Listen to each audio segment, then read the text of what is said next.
इमलेश्वर देवस्थान मरळक येथे महाशिवरात्रीनिमित्त भव्य महाप्रसाद व सप्ताहाचे आयोजन करण्यात आले होते। यावेळी भाविक भक्तांनी महाप्रसादाचा मोठ्या प्रमाणात लाभ घेतला। महाशिवरात्रीमुळं निमित्त आमच्या मरळक बुद्रुक आणि खुर्द येथे दरवर्षी सप्त्याचा कार्यक्रम असतो। त्यानिमित्त भंडाऱ्याचा कार्यक्रम आज होता आणि काल जवळपास 1 लाखाच्या आसपास लोकांनी महादेवाचे दर्शन घेतले। पहाटे 2 वाजल्यापासून ते काल रात्री 12 वाजेपर्यंत पूर्ण परिसरामध्ये वाहन लावायला किंवा माणसाला उभं राहायला जागा नव्हती।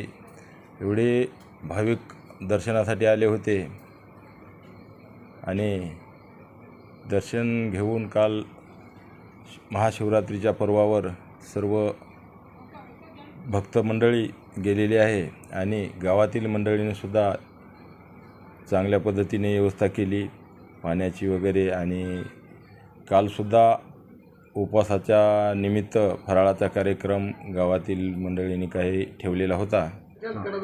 आमच्या मरळक येथील इमलेश्वर देवस्थान हे प्रसिद्ध व प्राचीनकालीन आहे।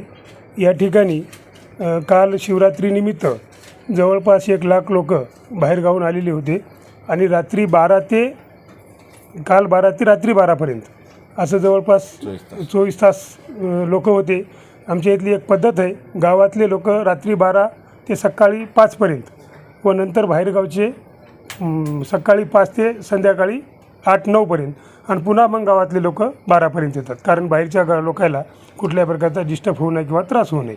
तर त्या निमित्तानं त्या लोकांच्या फराळाची व्यवस्था केली होती आणि या ठिकाणी गाड्या लावायला जागासुद्धा नव्हती, एवढी भरपूर भक्तमंडळी आली होती। या निमित्तानं आमच्या गावामध्ये सप्ताह होता आणि सप्त्याच्या निमित्ताने आज त्याचा काल्याचं कीर्तन झालं दस्तापूरकर महाराजाचं आणि आजसुद्धा जवळपास जेवणाचा भंडारा होता। 5-6 हजार लोक आज पण जेवले आणि या ठिकाणी गावाल्याच्या मार्फत सगळी त्यांची सेवा जे काही ज्याला घडतं आहे अशा पद्धतीतून सेवा कार्य असेल किंवा आर्थिक असं कुठल्याही पद्धतीनं जे काही भंडाऱ्याला लागते, कोणी पत्रावळ्या उचलण्याचं काम, कोणी समाजसेवा, कोणी पाणी देणं किंवा कोणी तांदूळ, अशा पद्धतीतून वेगवेगळ्या लोक हे करतात, सहकार्य करतात।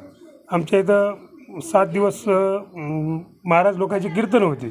आता भाऊसाहेब महाराजाचं पूजेचं कीर्तन होतं काल आणि आपले कृष्णा महाराज दस्तापूरकर यांचं आज काल्याचं कीर्तन होतं सकाळी 8 ते 12पर्यंत आणि ते काल्याचं कीर्तन झाल्याच्या नंतर या ठिकाणी भंडाऱ्याचा कार्यक्रम झालेला आहे। श्रावण महिन्यामध्ये सुद्धा दर सोमवारी भंडारे महाप्रसादाचं ठेवतात, वेगवेगळे भजन काही असे वेगवेगळे धार्मिक कार्यक्रम।